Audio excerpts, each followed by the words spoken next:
We're going over the top 5 secret benefits of DC20 that you might not know until you play it. And I'm speaking from experience on this one from hundreds of playtests, campaigns, you name it. And if you don't know, hello there. I'm the Dungeon Coach, creator of DC20, and I want to talk to you guys about the secret things you might not know that you wouldn't know until you start playing, and then you realize, oh wow, okay. This is nice, because y'all can see a lot of the awesome rules, features, mechanics, and systems of DC20, and in fact, a lot of y'all are seeing that right now. The DC20 Kickstarter launched 2 days ago at the point of filming this video, and in one day we raised $500,000 in funding, and we are now at $750,000. So it goes without saying that people really are seeing what DC20 is all about and these cool rules, and people are getting excited about it. But I promise you, these ones you might not realize that you're going to be even more excited about it once you play. So if you somehow have not heard of the Kickstarter by now, because there's a ton of content creators making content on DC20 right now, if that's been wild too. The community's been it's absolutely insane. Thank you for everyone who's backed. And if you are interested in it, check the link down in the description. Now for the secret benefits. I want to start off by apologizing, because once I tell you about these secret benefits of DC20, whenever you're going to be playing other games that you might be currently playing right now, you're going to notice this and be like, dang. Because the first secret benefit of DC20 is explaining the game. The rules have been designed from the ground up to just be intuitive. So you just tell people how they work, and they work. Starting with the biggest concept of action points, that you have 4 action points and you just use them, and that's how they work, and that's it. Certain things will let you be able to spend them, maybe off your turn, maybe not. And then on your turn, you use them up, and then that's it. No longer needing to describe that you have one action that's really important, 30 feet of movement that you could or could not use, a bonus action that you really may or may not use if you have something that depends on it. And we'll get to the bonus action here in the last rule, because oh dear. And then a reaction that you can use, but you can only use one of. But maybe a better example is something like attributes. In lots of systems out there, and what D&D is stuck with for these legacy systems, where your attributes are from a 1 to 20 scale, and they match up to certain numbers that you get your attribute from. So you have an attribute that you then derive a modifier from. Will did a great job of explaining this. If you're rocking a 4 in might, you add a 4 to all your might-based attack rolls and skill checks. That sounds obvious, but it doesn't work like that in D&D, where an 18 equals 4 and a 9 equals -1. Because why? If I just tell you what's your score is, what's your might? Add your might to it. Okay, cool. You add the number that is your might. If you have a might of 3, you add +3. Done. I cannot tell you how many times in D&D players see that big number, or even write the number in the big spot, and then I'm like, no. And then for spellcasters, concepts like spell slots, and being able to have to describe the coupon analogy or something for spell slots and how you use that, and you have these certain spell slots that you can only use for this, and then level 2 spell slots, but the spell slots level doesn't match to your character level, because a 5th level spellcaster can only cast 3rd level spells. No, in DC20 you have mana points. So across the board, I could go on about this example, but across the board, just explaining DC20 is easy. It's intuitive. People pick it up and just understand it, and you get to play the game. I can tell you from experience, I have been able to take a full group of players who have never played the game or even heard of the game before, not any YouTube videos, didn't know anything about it, created 5 characters from scratch, taught them the game all in less than an hour, and then we got to start playing. The second secret benefit of DC20 are the dice, because in DC20, you mainly use D20s. I can't tell you how many times I've explained to a new player when you're playing Dungeons and Dragons or whatever about, like, here's how this works, and you make an attack check, and then when you roll for damage, you're going to use a D8 because you have this weapon, but this weapon gets you a D10, but this weapon is a D4. Oh, and if you Hunter's Mark, it's this, and if you Divine Smite, it's this. And by the time you're done explaining the game, they sit down there, and I can't tell you how many times a new player has said, I've asked them for an athletics check or make an attack roll, and they sit there in front of all these scary, new, intimidating dice that no one's ever seen before, except a D6. Everybody's seen that. But they look at all these dice and they ask, which one? I don't know about you guys, but that's happened to me just about every time. I would love to see, I'm going to be so excited to read the comments of this video just to see if we share and sync up with some of these things, or if you found other things in DC20 that have been your secret gems. Let me know. But anyway, DC20, I've never had this problem, because all they have are D20s, and when you roll stuff, it's a D20. And when you make an attack roll, you roll a D20, you get a number, and that number deals damage. You don't have to go then find dice and figure out which ones you got to go get. And this brings me to the hot take of this whole situation, because one of the biggest negative feedback that DC20 has gotten is damage dice. Oh, there's no damage dice in DC20. Dang it. Now, I'll also say through all of this playtesting that the damage dice has been the #1 thing people have been sad about, or, oh, I really love rolling for dice. but it's also been the number one thing that once someone leaves the table or we're done sitting around the table talking about it afterwards, it's been the number one thing people are like, you know what?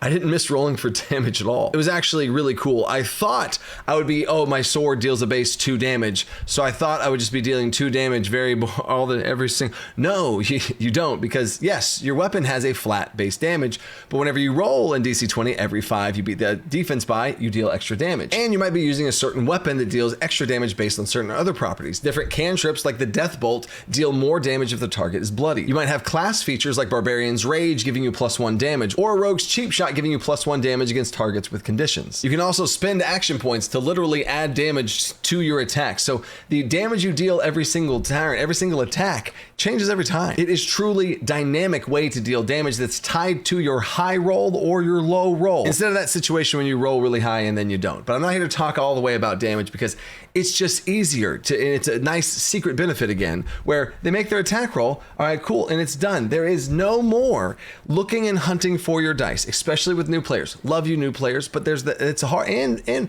even veteran players. We've had players that played for years, and you know they still have to look for that. Okay, how many, so it's a palette, it's a D8, so then I have to get this, but my sword is a D10, but then which damage do I, oh, is a crit, so do I double the, oh my gosh. I call it the dice collection phase of dealing damage, where you have to go around and you have to grab all the dice that mean the things and grab the D4 and the D6 and whatever else you're doing. Then once you've collected them, we have another phase where you have to then roll the dice and they hit the ground, and now everybody else, by the way, during this time is doing nothing. And now you count up the dice and do all the math, and everybody says they're bad at math. I'm a math teacher. I hear it all the time.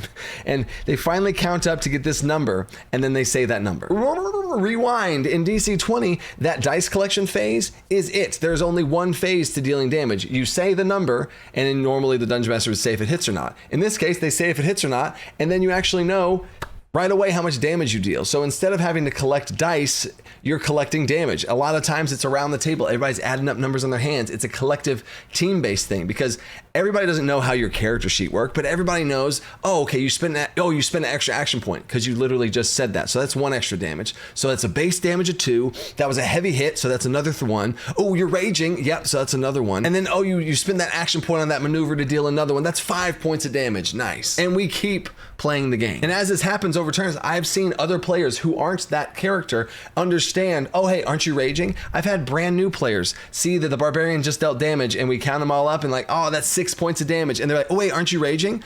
Oh, 8 points of damage. Because it's all understandable. It's all mechanics that everyone interacts with. Spending action points for more damage, heavy hits for more damage, base damage. You get the idea. And also there's a part of dice collection phase that could potentially be, oh, I don't have enough dice. Can I grab some? And then there's another phase of having to get them from the others, and then after the roll, give them back. Get out of here. I'm telling you guys, just try it out and see how it feels. Because I know rolling all handful of dice and then counting them all up, there is a good moment, there is a good feeling of endorphins that your body gets. But you might be forgetting about all the other times where it's real bad. But that might be just me. Let me know if you've played, if you truly did also have that moment of like, oh man, this is pretty cool. Now the number 3 secret benefit of DC20 is resting. No more short rest versus long rest and players trying to fight over like, oh, I need more spell slots, I need to recharge this, and I have all these features that recharge once per long rest or some arbitrary number of times per long rest. None of that is in DC20 at all. Now I will say part of this is the mana system and stamina system that marshals and spellcasters get, which let them be able to just have a pool of stuff that they can do instead of having to gate and power scale things behind, oh, this really strong ability,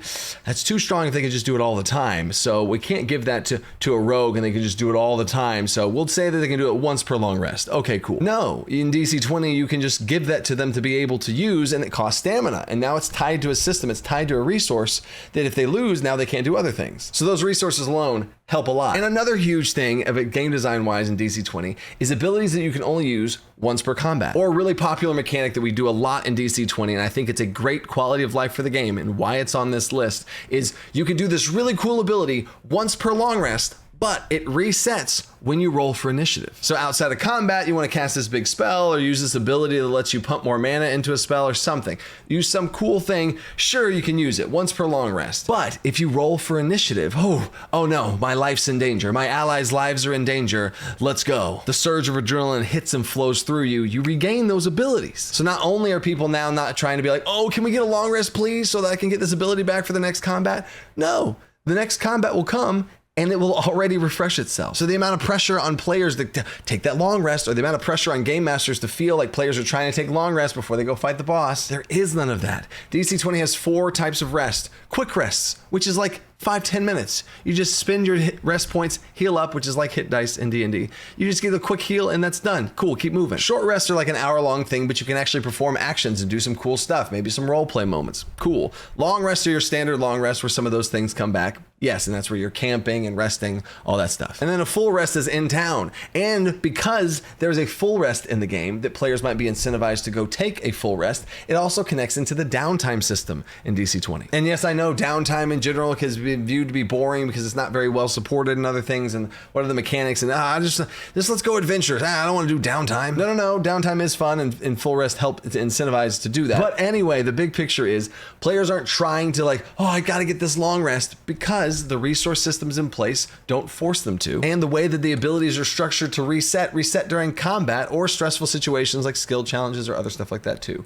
Yeah, so it just feels better for everybody to not be forced into resting to be able to get your abilities back. The fourth secret benefit of DC20 is running it off as a game master is just far easier, especially when you get those outside the box players that try and do stuff. We all know the thing I'm talking about. I'm talking about really 2 things. One is the outside the box player that just goes crazy with wild ideas, and another one is the player that asks to do something, it's really small something, and oh, no big deal, or can I do this? These creative moments I want to reward and applaud as a game master.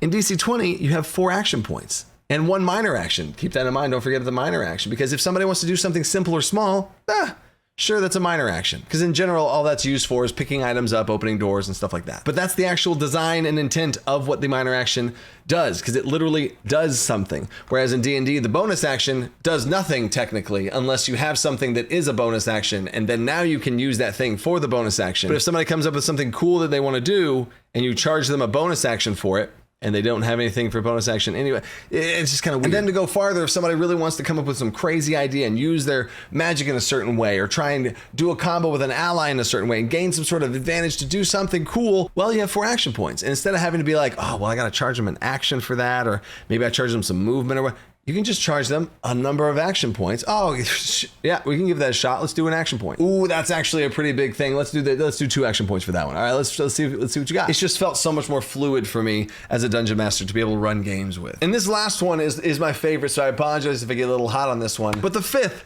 secret benefit of DC20 is knowing when your players' turns are freaking over. How many times, I'm getting excited, calm down. How many times in D&D have you, as a game master running the game, or as a player, your game master asks you this, and you say your turn, you do this big epic turn, or whatever happens, all right, so what are you gonna do? Do you have anything to use as a bonus action?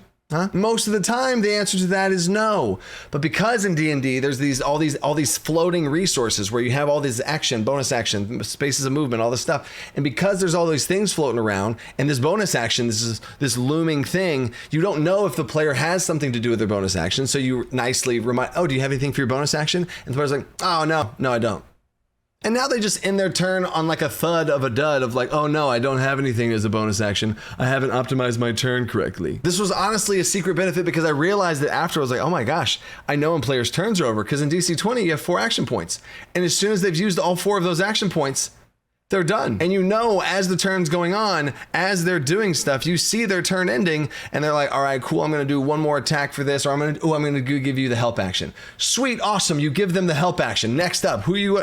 And it's just done, and you keep playing. It has been the most wild quality of life improvement. I feel like also for players, because you don't get that little stop moment, but for game masters running the game, it just moves to the next person. Oh, there's my little rant on that, and I got excited about that because these really are some cool things that have been awesome little quality of life changes that you might not know about unless you played. And if you do want to play DC20, there is a massive entire full rule set of the game currently available right now, available for free on the Kickstarter. Go to the Kickstarter, scroll down. There's a section that says free PDF. It is the preview rules playtest, which essentially is the 0.7 alpha. And you better thank all the people who backed that alpha PDF back in the day on the website to be able to get us to this point to launch this Kickstarter. Without that support, without the support of the patrons and the people who backed the early access alpha on the website, we would not have been able to get to this finish line to be able to hit this Kickstarter and do what we're doing right now. And as the Kickstarter approaches, the price of the alpha kept going down and down and down. And now I'm giving it away for people to be able to check it out, see if they like it or not,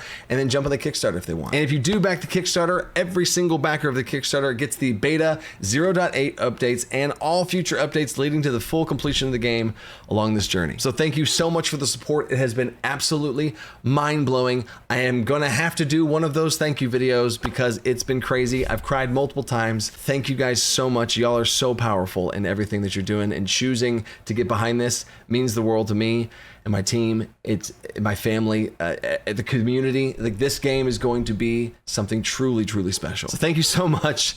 Stay creative, think outside the box. Peace.